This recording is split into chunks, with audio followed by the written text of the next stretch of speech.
আমার ঘরে সব নিয়ে যাবে, যাবে না? আমি যদি সজাগ না থাকি, আমি যদি সচেতন না থাকি, তাহলে ডাকাত এসে আমার ঘরে সব নিয়ে যাবে। এমন হতে পারে আমার স্ত্রীকেও, আমার সন্তানকেও নিয়ে যেতে পারে। মুহতারাম হাজিরিন, আমার সম্পদকে নিয়ে যাওয়া, আমার স্ত্রীকে নিয়ে যাওয়া, আমার সন্তানকে নিয়ে যাওয়া যত বড় ক্ষতি না, এর চাইতে হাজার হাজার গুণ বেশি ক্ষতি হচ্ছে আমার ঈমানকে নষ্ট করে ফেলা। ঠিক কিনা বলেন? আমার ঈমান যদি না থাকে, আমার ঈমান যদি নষ্ট হয়ে যায়, তাহলে আমি যতই আমল করি না কেন, আমি নামাজ পড়ি না কেন, আমি হজ করি না কেন, আমি যাকাত দেই না কেন, আমি যত কিছুই করি না কেন, আমার সমস্ত আমলগুলা বাদ হয়ে যাবে, আমার সমস্ত আমলগুলা বরবাদ হয়ে যাবে।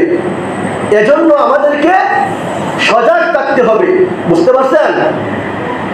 আল্লাহ রাব্বুল আলামিন কোরআনের মধ্যে বলেন, ইন্নাহু মান ইউশরিক ফাকাদ হারামাল্লাহু আলাইহি জান্নাহ।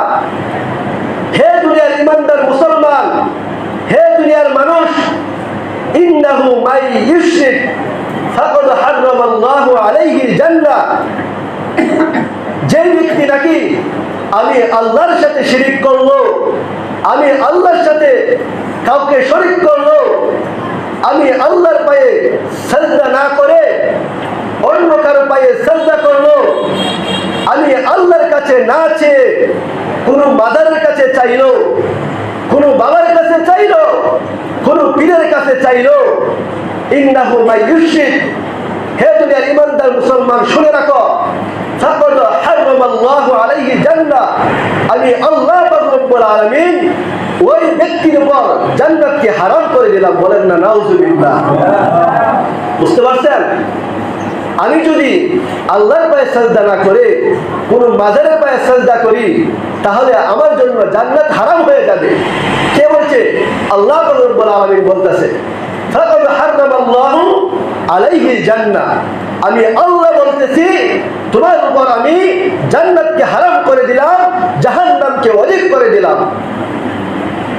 এজন্য ভাই, আমাদেরকে সজাগ থাকতে হবে। আমাদের সমাজের মধ্যে অনেক মানুষ এমন আছে না, যে মাজারে গিয়ে সাজদা করে? নাইগা? আছে কি নাই? বলেন। আছে। আমাদের সমাজের মধ্যে